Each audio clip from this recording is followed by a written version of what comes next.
জড়িত। সমস্ত লোক বেনামাজি হয়ে গেছে। 10টা লোক যদি ফজরের নামাজের মধ্যে শরীক হয়, তার মধ্যে একটা লোক সাহাবীদের মতো নামাজ পড়নেওয়ালা একটা লোকও বের হয় না।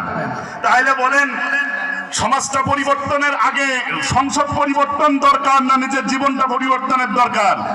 ইন্নাল্লাযীনা ক্বালু রাব্বুনাল্লাহ, যারা বলবে আমার রব আল্লাহ, সুম্মা ইসতাকামু, এর উপরে অটল ছিল।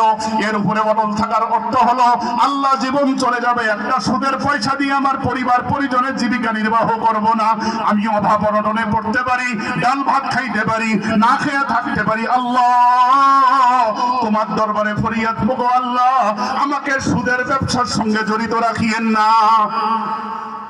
এই সুদখোরের এত বেশি গুনাহ, এত বেশি পাপ, এত বেশি অপরাধ। এই সুদখোর যে মজলিসে থাকবে, আল্লাহ পাক এই সুদখোরের কারণে এই মজলিসের কারো দোয়া আল্লাহ কবুল করবেন না। প্রমাণ, মুসা আলাইহিস সালাতু ওয়াস সালামের যুগের মধ্যে একবার অনাবৃষ্টি দেখা দিল, কোনো বৃষ্টি আসে না। মুসা আলাইহিস সালাতু ওয়াস সালাম আল্লাহকে বললেন, ওগো আল্লাহ, বৃষ্টির দেখা নেই কেন, বৃষ্টি প্রয়োজন। আল্লাহর কাছে গেলেন, আল্লাহ বললেন বৃষ্টি এখন আসবে না, বৃষ্টি এখন থেকে 70 বছর পরে আসবে। একটা সূরাত আছে বৃষ্টি আসার, তোমার বনি ইসরাইলের 70,000 মানুষকে বিশাল একটা মাঠের মধ্যে জমা করো।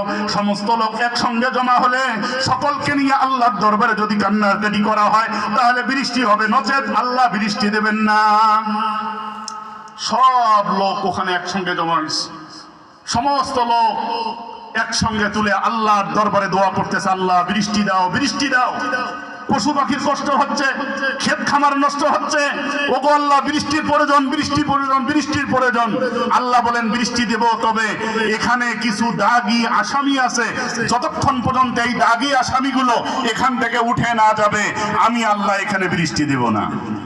কারা দাগী আসামি? যারা কবিরা গুনাহ করে। এখন কি করতে হবে? 70,000 লোকের একটা মজমা, সমস্ত লোক বসে গেছে। মুসা আলাইহিস সালাতু ওয়াস সালাম মুকাব্বে ঠিক করে দিলেন, চিৎকার করে বলতেছেন, এই মজলিসে যারা মিথ্যা কথা বলো এখান থেকে উঠে যাও, যারা সুদ খাও উঠে যাও, যারা চাঁদাবাজি মাস্তানি করো উঠে যাও, যারা আড়াই কাঠা জমিকে আলকাস নেতে নেতে 5 কাঠা বানাও তারা উঠে যাও, যারা মেয়েদের হক দেছো, ছেলেদের হক দেছো, মেয়েদের হক দেও নাই তারা উঠে যাও, যারা 2 ছেলের মধ্যে সমতা করো নাই, বড় ছেলেকে বেশি জমি ছোট ছেলেকে কম জমি, এরা উঠে যাও, যারা বেনামাজি উঠে যাও, যারা রোজা রাখো নাই উঠে যাও, যারা দুর্নীতি করছো উঠে যাও। এখন 70,000 লোকদের মধ্যে যদি এক ব্যক্তি উঠে যায়, মানুষ তো দেখবে এই শালা সুদখোর, এই শালা মিথ্যুক। এখন কি করবে? আল্লাহু আকবার।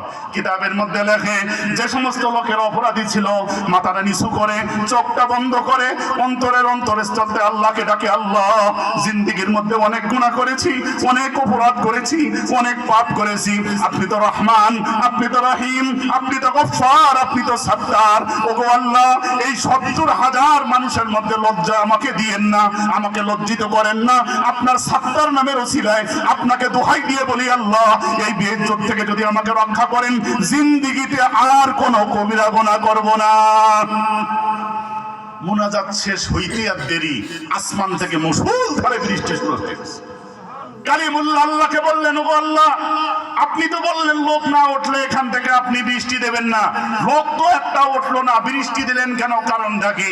আল্লাহ পাক রব্বুল আলামিন মুসা নবীকে ওহী পাঠাইলেন, মুসা, যে লোকগুলোর কারণে আমি বৃষ্টি বন্ধ করে রেখেছিলাম, ওই লোকগুলো অন্তরের অন্তরস্থল থেকে তওবাতুন নসুহা এমন ভাবে করেছে, আমি আল্লাহ পাক তার তওবাকে কবুল করে তাদের কারণেই আবার বৃষ্টি দিয়ে দিয়েছি। সুবহানাল্লাহ। ইন্নাল্লাযীনা ক্বালু রাব্বুনাল্লাহ, যারা বলেছে আমার রব আল্লাহ, সুম্মা ইসতাকামু, এর উপরে অটল ছিল। এর উপরে অটল থাকার অর্থ, আবু হুরায়রা থেকে একটা বর্ণনাকারী সাহাবী আছে, আবু হুরায়রা। আপনারা জানেন যত সাহাবী দুনিয়ার মধ্যে আসছে, সমস্ত সাহাবীদের মধ্যে সবথেকে হাদিস বর্ণনাকারী সাহাবীর নাম বলেন, সবথেকে হাদিস বর্ণনাকারী সাহাবীর নাম আবু হুরায়রা রাদিয়াল্লাহু তাআলা আনহু। আবু হুরায়রা রাদিয়াল্লাহু তাআলা আনহু বলেন, মুহাম্মদুর রাসূলুল্লাহ সাল্লাল্লাহু আলাইহি ওয়াসাল্লাম বলেন, পরিবর্তন সমাজের হবে, পরিবর্তন দেশের হবে, পরিবর্তন ব্যক্তি জীবনের হবে, পরিবর্তন সমাজের হবে যদি এই অপরাধগুলো তোমরা ছাড়তে পারো। বুখারী মুসলিমের হাদিসের মধ্যে, মিশকাতের হাদিসের মধ্যে, কিতাবুল ফিতানের মধ্যে লম্বা চূড়া হাদিস, আল্লাহর নবী সাল্লাল্লাহু আলাইহি ওয়াসাল্লাম বলেন, ইজাত তাখাযাল ফাইয়ুদ ওয়ালান, ইজাত তুখিযাল ফাইয়ুদ ওয়ালান, ইজাত তাখাযাল ফাইয়ুদ ওয়ালান।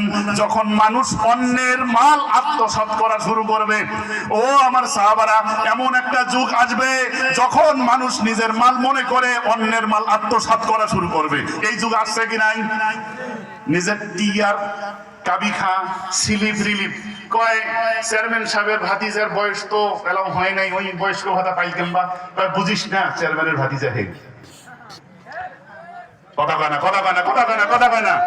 কয় চেয়ারম্যানের বাসায় একটা লোক কাজ করে, বুড়ি মানুষ, তো এলাম স্বামী মরে নাই, স্বামী ছাড়ি দিয়েছে, ওই কিংবা বিধবা ভাতা পাওছে, কয় বুঝিস না চেয়ারম্যানের পার্সোনাল লোক। আত্মসাৎ করা শুরু হয়ে গেছে নি। 2.5 কাঠা জমি আইল কাছ নেতে নেতে 5 কাঠা বানানোর মুসলমান বাংলাদেশে নাই। আপনারা মনে করবেন